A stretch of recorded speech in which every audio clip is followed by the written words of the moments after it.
a Mesa de Periodistas. La extradición de Ovidio Guzmán, ¿quién dio el grito? ¿En México o en Estados Unidos? Porque nos agarró de sorpresa aquí y allá. Estados Unidos se frotaba las manos, había un jaloneo para llevárselo, para que se quedara. Y por cierto, viene la cumbre de alto nivel en materia de seguridad entre México y Estados Unidos. Y el repaso electoral, por supuesto, de la semana con nuestros invitados, como siempre.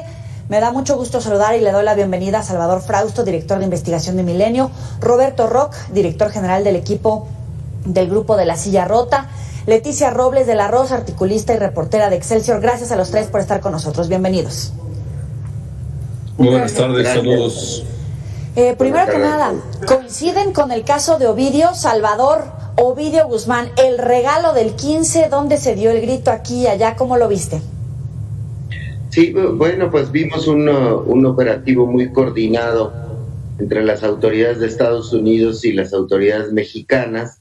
Lo hicieron con mucho sigilo, y tanto que uno de los datos que más me llama la atención es que en Culiacán, en la zona o en Sinaloa en general, no hubo protestas como en otros casos. Ya ves que Ovidio Guzmán y los Chapitos tienen bases populares muy fuertes allá en el estado. Se ve que hay una labor de coordinación entre las autoridades mexicanas y estadounidenses para habérselo llevado con sigilo en pleno día del grito, para hacerlo aún más discreto, y que bueno, pues cuando la noticia estaba fluyendo en nuestro país, ya estaba aparentemente Ovidio en los Estados Unidos. Y también hay que destacar que siempre que va a haber algún tipo de encuentro binacional o algún tipo de relación entre México y Estados Unidos, pues hay una captura espectacular que es de mucho interés para Estados Unidos, y en este caso lo es Ovidio Guzmán, porque se le responsabiliza de muchos delitos relacionados sobre todo con el tráfico de fentanilo. De hecho, la vez pasada en la reunión bilateral México-Estados Unidos en materia de seguridad, hablábamos sobre cuál iba a ser la gran noticia, la gran captura del narco, y bueno, ahora se registra este 15 de septiembre. Importante porque muchas de las redacciones nacionales e internacionales estaban en alerta precisamente de lo que pudiera suceder en Sinaloa y en otros estados, porque pues estaba en desarrollo la celebración de las fiestas patrias. Ahora, ¿quién es quién? Ovidio Guzmán, ¿qué lugar ocupa? El gobierno de López Obrador y Estados Unidos. ¿Cómo se configuraron estos tres entes de esta noticia, Roberto? Sí, muchas gracias. Saludos a Salvador y a Leticia. Sí, creo que la descripción al menos que hace el gobierno norteamericano por conducto de su fiscal general, su procurador, es la presentación de Ovidio Guzmán López como un personaje responsabilizado de introducir millones de dosis de fentanilo a Estados Unidos. El procurador Merrick dice que con esas dosis sería suficiente para asesinar a toda la población norteamericana.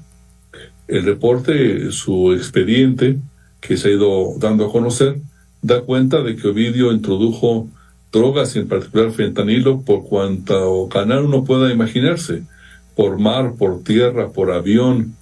Solamente le faltaba tal vez, no sé, un carrito del súper. Ovidio Guzmán López tiene acusaciones ante fiscales de Chicago y ante fiscales de Nueva York. Es previsible que tenga que comparecer ante ambos en las próximas semanas o meses. Coincido con Salvador en cuanto a la coyuntura de la próxima reunión sobre seguridad con México y Estados Unidos, y en la tranquilidad, yo diría que casi pasmosa, que representó o que vino, o que acompañó el ambiente general en Sinaloa, donde no se movió nada. La discusión ahorita en Sinaloa es de una naturaleza política, electoral. No capturó, digamos, la atención social este tema. Hay que recordar que el cártel de Sinaloa, que fue la cuna de todos los cárteles en el país, tal vez con algunos ejemplos aislados en Tamaulipas, pero todos los narcotraficantes importantes surgieron de Sinaloa. Y en Sinaloa, el cártel de Sinaloa está de alguna manera fragmentado entre el grupo de los llamados Chapitos, en el que participa Ovidio Guzmán, y el grupo de Ismael El Mayo Zambada, una especie de patriarca de este clan, que tienen una distancia creciente. Yo veo un acuerdo, desde luego, con Estados Unidos, una concesión por parte del gobierno mexicano, que podría marcar, o no, habrá que verlo, un parteaguas hacia mayores insistencias de Washington para tomar medidas y para avanzar en esta agenda de combate al fentanilo. Y veo también un acuerdo del gobierno mexicano con algún segmento del cártel de Sinaloa, particularmente tal vez con los Guzmán. No hay que olvidar esta reunión, al parecer incidental, en realidad acordada, del presidente López Obrador, un saludo de carretera con la madre de Joaquín El Chapo Guzmán.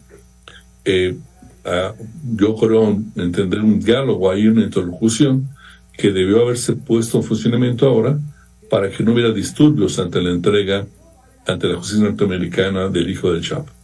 Híjole, es que creo que pones el dedo en la llaga, porque efectivamente muchos se cuestionan cómo queda el gobierno de México frente a Estados Unidos a cambio de qué fue esa extradición, pero también es cierto que muchos se cuestionan cómo queda el gobierno de México frente al cártel, a la familia de El Chapo Guzmán, y no es un tema menor, porque efectivamente, en teoría, es un estado frente a otro estado, México contra Estados Unidos, en este proceso de extradición, pero también es cierto que es uno de los cárteles más importantes. Leti, ¿cómo lo lees tú? Y si hay espacio para esto, que pues obviamente duele cuando hablamos de Estado de Derecho, pero hace bien Roberto en señalar.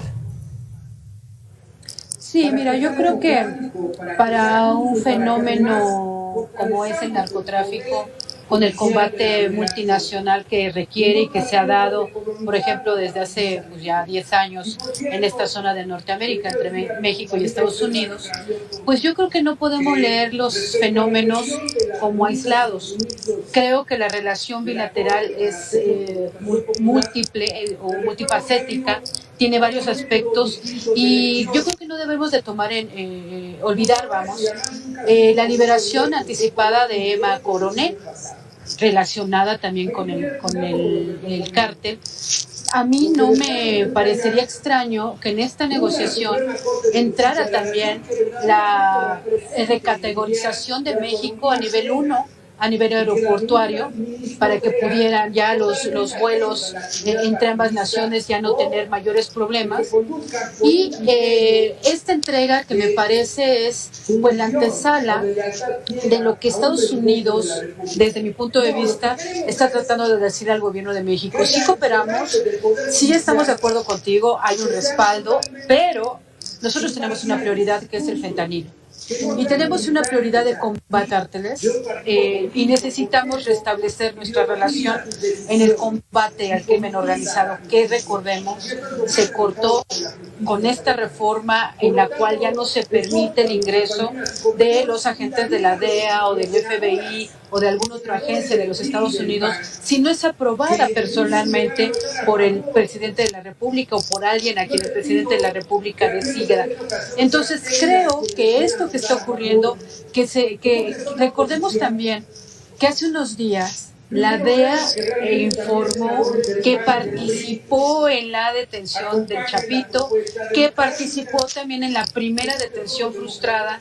Entonces, creo que hay esta posición de los Estados Unidos diciéndole a México: tenemos que restablecer, porque el crimen organizado nos puede rebasar a ambos, y las consecuencias en ambos lados de la frontera van a ser más graves de lo que ya han sido, sobre todo en México. Digo, cada vez sabemos cuántas personas han muerto, y sabemos que la mayoría de ellos son por el crimen organizado, y no son cifras alentadoras, ¿no? Salvador, entonces, para concluir esta idea, ¿de alguna manera podría estarse condicionando la extradición de Ovidio a cambio, por ejemplo, de la recategorización del aeropuerto internacional de la Ciudad de México, de nuevo con categoría 1, o incluso también viene la negociación del TEMEC, ¿no? Porque había puntos rojos, puntos clave, que estaban ahí como que sí, como que no? ¿Cómo lo ves tú?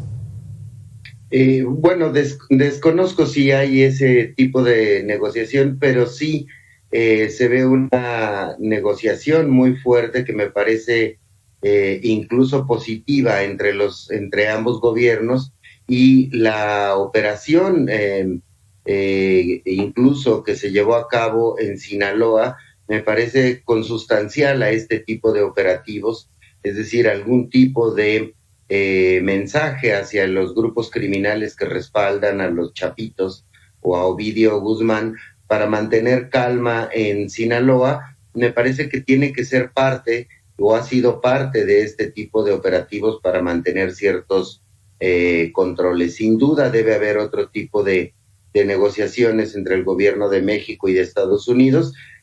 Hasta el momento se desconoce los alcances de este tipo de diálogos.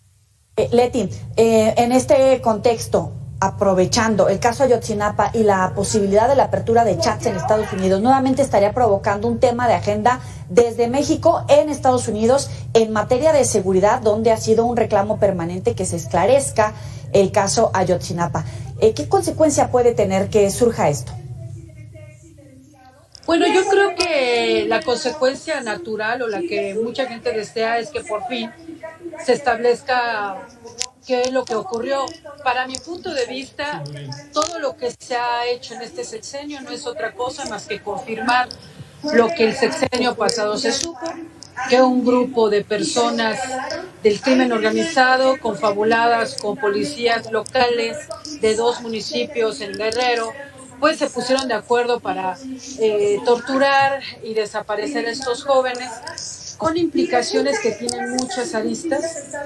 Entonces creo que esta entrega de los nuevos transcripciones, los nuevos audios, pues está mostrando, la verdad, ratificando lo que era la hipótesis que se ha llamado la retórica, pero que realmente no ha tenido mayores cambios, salvo una, que la que el sexenio pasado había una protección hacia los militares, y en este sexenio pues los militares están yendo a prisión, aunque están en juicios que no necesariamente van a perder, o sea, es decir, no necesariamente van a permanecer en la cárcel, pero al menos los están deteniendo, que es una de las exigencias históricas que tenía el grupo para esclarecer este hecho. Vamos a hacer una pequeña pausa aquí en Mesa de Periodistas. Al volver, la nueva asociación civil de Marcelo Ebrard no sale por ahora de Morena, pero ¿qué sigue en esta historia? Ya volvemos.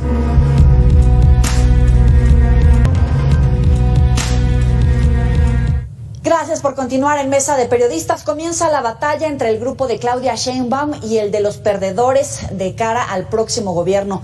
Surge la Asociación Civil de Marcelo Ebrard, El Camino de México. ¿Es una estrategia para ganar tiempo en Morena, una indefinición del propio ex canciller, o solo está vendiendo caro su amor, como dice Salvador? Roberto, voy contigo. Sí, mira, es un enigma Marcelo Ebrard, porque ha generado expectativas, escenarios desde hace meses, si no es desde que tal vez hace años, sobre qué va a hacer él en la circunstancia de buscar la presidencia de la República, en lo que se asume que es su última vuelta, digamos, por edad, por circunstancia. Ahora ha decidido permanecer en Morena después de anunciar en varios momentos que ya no encontraba cabida en Morena, que si no se corregía el procedimiento de la encuesta interna, saldría de Morena. Ahora decide crear una corriente interna que no está claro cuáles son sus implicaciones. Desde mi punto de vista, hay una reflexión de él y de su equipo, de él y de sus seguidores, en el sentido de dar la batalla adentro. Creo que esa percepción puede estar basada en que habrá márgenes de maniobra o acuerdos internos que le permitan un espacio político. En mi percepción, Marcelo Ebrard está negociando con Morena algún espacio relevante. En la silla rota tenemos el registro de que, como se ha venido diciendo, está negociando varias posiciones para él y para su equipo, en particular la coordinación de Morena en el Senado de la República y seguramente diputaciones, algunas otras senadurías, y por la dimensión de la elección del próximo año, uno puede fácilmente imaginarse que buscaría colocar a gente también en los estados donde tiene un número sensible de seguidores, Sí. en una negociación. Lo que parecería ya cerrado es la posibilidad de que se vaya de Morena. Creo que no encontró territorio fértil después de muchos meses de dudas, no encontró territorio fértil para construir una campaña o una candidatura presidencial fuera, no en el frente opositor de PRI, PAN y PRD, y no, evidentemente, tampoco el Movimiento Ciudadano. Salvador, decías que Marcelo está vendiendo caro su amor. ¿Coincides con Roberto? ¿Qué le pueden ofrecer? ¿Algo más que el Senado? ¿Qué puede ser? Con Roberto en que el escenario uno de Marcelo Ebrard es quedarse en Morena y que en estos momentos está intensificando sus negociaciones para obtener pues la mayor cantidad de posiciones en el gran pastel que es Morena y sus aliados, que tienen 23 gubernaturas, que van a estar en disputa otras 9 gubernaturas en muchos congresos de los estados, y bueno, pues las posiciones en el Congreso Federal. Y sí, pues no es lo mismo que llegue de coordinador de los senadores de Morena y del Frente Oficial en el 2024 a que llegue con aliados verdaderos, a que llegue a tener una serie de posiciones internas con aliados en escaños importantes que puedan definir en un eventual Congreso dividido en el cual él se convierta en un personaje necesario en las negociaciones, tanto dentro del frente oficialista como para poder negociar con la oposición que eventualmente podría tener posiciones importantes dentro del Senado y de la Cámara de Diputados. Entonces ese me parece el escenario principal, a pesar de que la oferta que le hicieron en el Frente Amplio por México fue muy importante. Le hicieron una oferta para coordinar, ser coordinador general de la campaña en detrimento del propio Santiago Krill, y con la posibilidad de coordinar el Senado y en la eventualidad de que ganara Xóchitl Gálvez poder tener una posición en el gabinete. Sin embargo, ante las posibilidades electorales que se dibujan actualmente, eso está lejos de los escenarios más probables, porque está Xóchitl Gálvez 25 puntos abajo de Claudia Sheinbaum, según la encuesta de El País, y casi 30 puntos abajo, según la concentradora de encuestas Polls. Entonces, sus posibilidades, como dice Roberto, afuera, él me parece que no valoró como atractivas esta posición del Frente Amplio por México, y la de Movimiento Ciudadano, que era peor, porque era ponerse a competir con Samuel García y eventualmente otros aspirantes a la presidencia por el Partido Naranja. Salvador, interesante, decías que gobierna actualmente Morena alrededor de 2/3 partes del país, y vienen evidentemente las elecciones de 8 gubernaturas y la elección en la Ciudad de México. En ese orden de ideas, Leti, obviamente comienza ya la batalla entre el grupo de Claudia Sheinbaum, el propio del exsecretario de Gobernación de Monreal, ahora de Ebrard. ¿A qué puede aspirar y en todo caso cuál es el papel real de Ebrard, de hacerle un contrapeso a Claudia, de en todo caso estar jugando como bisagra rumbo a la elección presidencial, y por supuesto el poder que puede tener en el ámbito legislativo para lograr las reformas que quiere el presidente?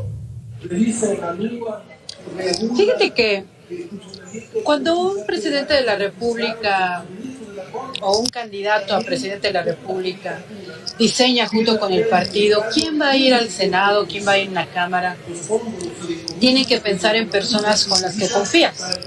No hay de otras. Por ejemplo, el presidente de la República decidió que fuera Ricardo Monreal el coordinador en el Senado y Mario Delgado en el San Lázaro.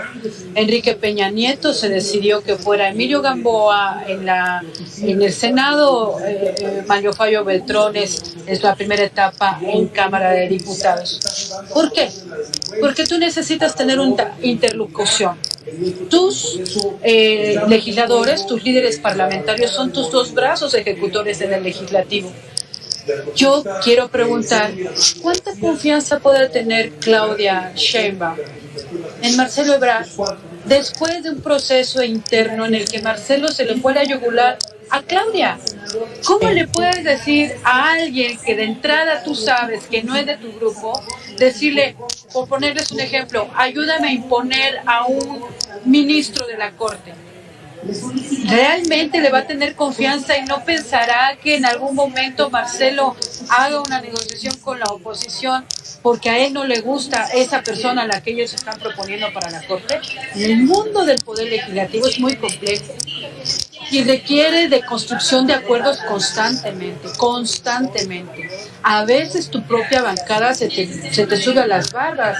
En el Senado de la República del 2000 a esta fecha son muchos los casos de revueltas internas hacia los coordinadores parlamentarios y han sido los apoyos de los presidentes en turno los que los han mantenido ahí, pero también han sido las molestias de los presidentes los que los han retirado, como le pasó a Santiago Krill con Felipe Calderón.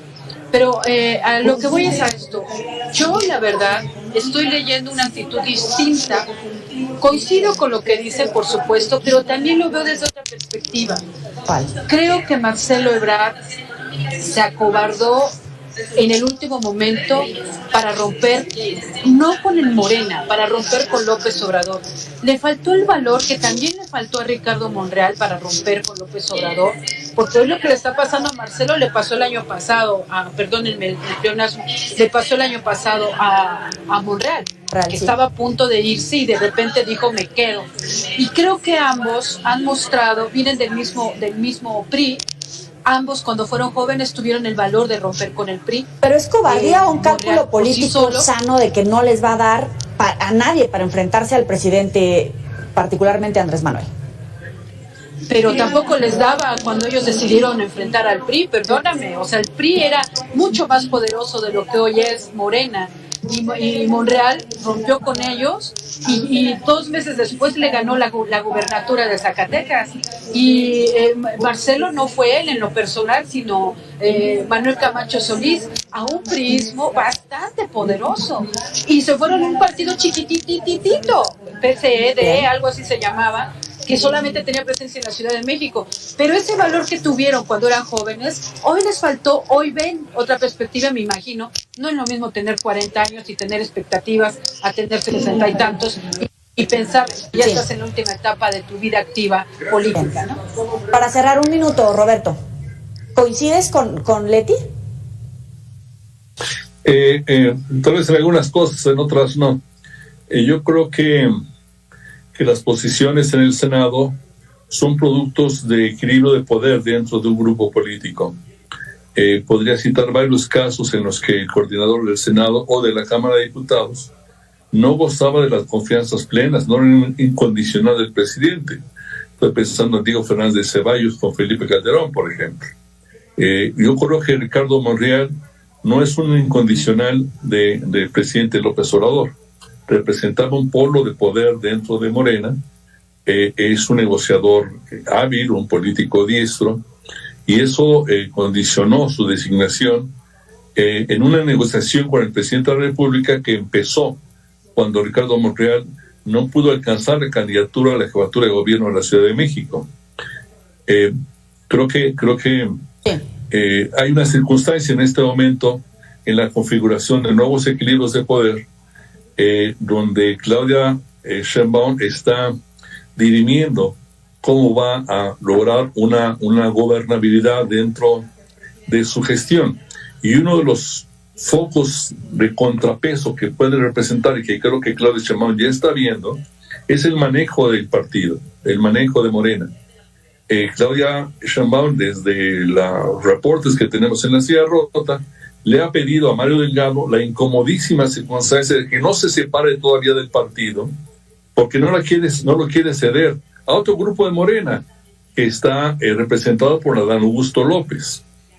Mucha gente vemos que Adán Augusto López sería el sucesor natural de López Obrador en el control del partido, una especie de censor, de contrapeso del gobierno.